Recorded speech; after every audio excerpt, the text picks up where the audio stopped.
নমস্কার বন্ধুরা, আমি শর্মা আর শর্মার রান্নাঘরের আবারও একটা নতুন রেসিপিতে আপনাদের সকলকে স্বাগতম। আজকে নিয়ে এসেছি সুজি দিয়ে পরোটার রেসিপি।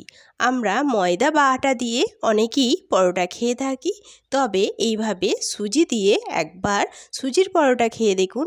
এটা কিন্তু খুব নরম তুলতুলে হয় আর খেতেও হয় কিন্তু অসম্ভব সুন্দর। তাহলে চলুন শুরু করে ফেলি আমাদের আজকের রেসিপি। প্রথমে আমি একটা ওভেনের মধ্যে প্যান বসিয়ে দিয়েছি, প্যানটা গরম করে নিয়েছি। এবার এর মধ্যে দিয়ে দিচ্ছি 1 বাটি সুজি দিয়ে এই সুজিটা আমি অনবরত নেড়ে নেড়ে একেবারে লো আছে সামান্য একটু ভেজে নেব। সামান্য একটু সুজিটাকে নাড়াচাড়া করে নিচ্ছি। এরপর এর মধ্যে আমি দিয়ে দেব স্বাদ অনুযায়ী লবণ। লবণ দিয়ে আবারও একটু নেড়েচেড়ে এই লবণটা খুব ভালো করে সুজির সাথে মিশিয়ে দেব। সুজিটা এমনভাবে ভাজবো যেন সুজির কালার না চেঞ্জ হয়, শুধুমাত্র সুজির কাঁচা গন্ধটা কেটে যায়।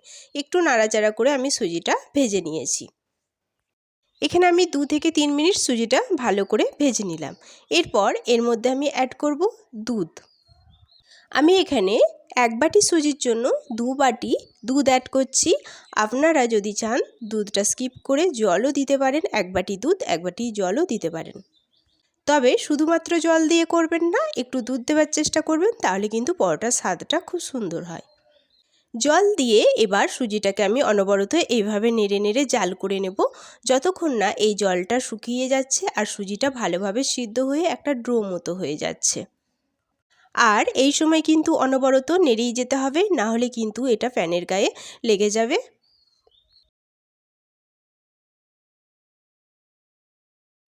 আর এই সময় আঁচটা আমি একেবারে লোতে রেখেছি। লোতে রেখেই আমি অনবরত নেড়ে নেড়ে দেখুন একটা ডো মতো করে নিয়েছি। এটা এখন প্যানের গা ছেড়ে দিচ্ছে, আমাদের ডো রেডি হয়ে গেছে।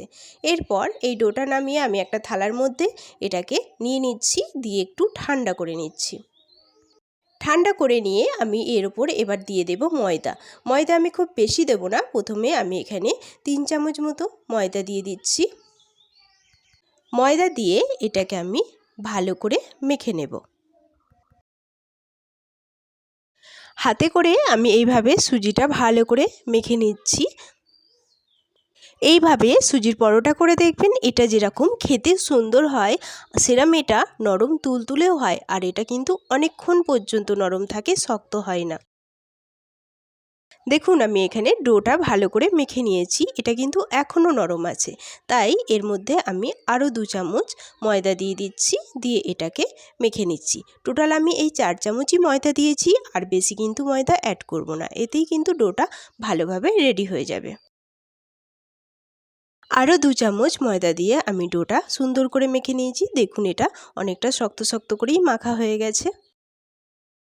এরপর আরও 2 মিনিট আমি এটাকে ভালো করে মেখে নেব।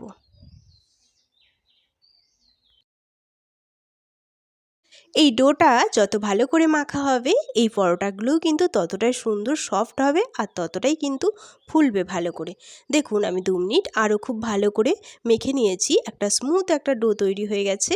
এবার আমি এই ডোটাকে রেখে দিচ্ছি। এরপর আমি হাত ধুয়ে এসে হাতে অল্প একটু তেল নিয়েছি। তেল নিয়ে এখান থেকে অল্প একটু লেচি নিয়েছি। লেচি নিয়ে এই লেচিটাকে প্রথমে আমি গোল করে নেব। দেখুন এখানে আমার একটা লেচি গোল করা হয়ে গেছে, এটা আমি সাইডে রেখে দিচ্ছি। এরপর আবারও আমি এইভাবে সবকটা লেচি কেটে নেব একটা একটা করে পরোটার আকারে। সুজির পরোটা যেহেতু একটু মোটা মোটা করতে হয়, তাই আমি লেচিগুলো একটু বড় বড় করে কেটে নিচ্ছি। আপনারা কিন্তু এইভাবে একটু বড় বড় করে কেটে নেবেন। দেখুন কথায় কথায় এখানে আমার সবগুলো লেচি করা হয়ে গেছে, দিয়ে আমি গোল করে নিয়েছি। এরপর পরোটা বেলার জন্য আমি একটা বাটিতে অল্প একটু ময়দা নিয়েছি। কিচেন টেবিলের মধ্যে আমি অল্প একটু ময়দা দিয়ে দিচ্ছি। এই ময়দার উপরে একটা লেচি নিয়ে আমি এইভাবে 2 পিঠ প্রথমে ময়দা মাখিয়ে নিচ্ছি, তারপরে এটা পরোটার আকারে বেলে নিচ্ছি। এই পরোটা বেলতে বেলতে সকলকে আবারও সেই একই কথা মনে করিয়ে দিই, যারা আমার চ্যানেলে নতুন প্লিজ প্লিজ প্লিজ আমার চ্যানেলটি একটু সাবস্ক্রাইব করে আমার পাশে থাকবেন, আর যারা অলরেডি করে ফেলেছেন তাদের অসংখ্য অসংখ্য ধন্যবাদ। দেখুন কথায় কথায় আমার একটা পরোটা বেলা হয়ে গেছে। পরোটাটা কিন্তু আমি একটু মোটা করে বেলেছি। দেখুন এইভাবে একেবারে পাতলা করিনি, একটু মোটা করেই বেলেছি। এরপর আমি এটা তুলে সাইডে রেখে দিচ্ছি। দেখুন এটা কতটা মোটা হয়েছে, আমি এটা দেখিয়েও দিচ্ছি। এরপর সেম প্রসেসে আমি বাকি পরোটাগুলোও বেলে নেব।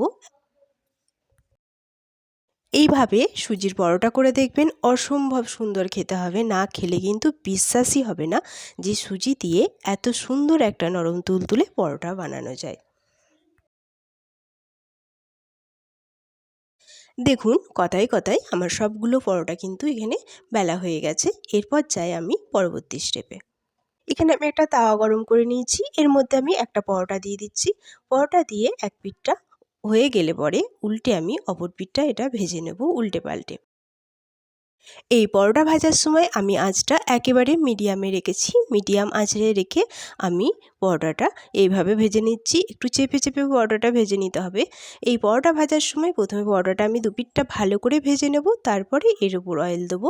একেবারে প্রথমে কিন্তু অয়েল দেওয়া যাবে না। দেখুন পরোটাটা আমার দুপিঠটা ভালো করে ভেজে নেওয়া হয়ে গেছে। কি সুন্দর একটা কালারও চলে এসেছে। আর পরোটাটা কিন্তু খুব সুন্দর ফুলেও উঠছে।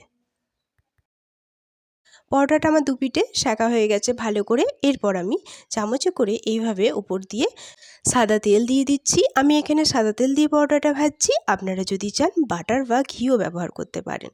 তেল দিয়ে আবার অপর পিঠটা উল্টে অপর পিঠেও আমি এইভাবে আবারও রিফাইন্ড তেল দিয়ে দিচ্ছি। দুপিঠেই তেল দিয়ে আমি পরোটাটাকে ভালো করে ভেজে নিয়েছি উল্টে পাল্টে। দেখুন এটার কালারটাও কত সুন্দর হয়েছে, আর পরোটাটা কিন্তু খুব সুন্দর ফুলেছেও। এই সেম প্রসেসে আমি আরও একটা পরোটা আপনাদের ভেজে দেখিয়ে দিচ্ছি।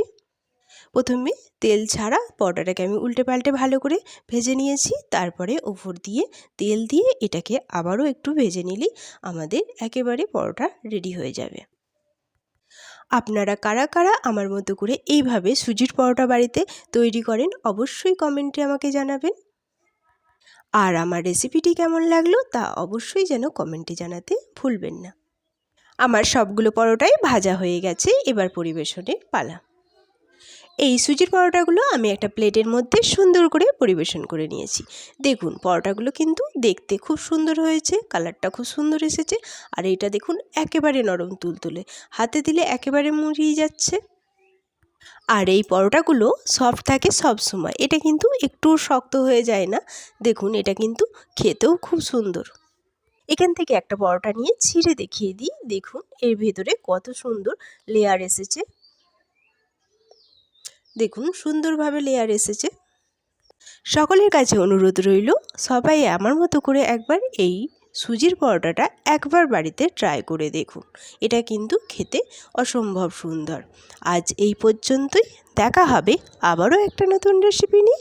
ততক্ষণ সবাই সুস্থ থাকবেন, ভালো থাকবেন। সকলকে টাটা।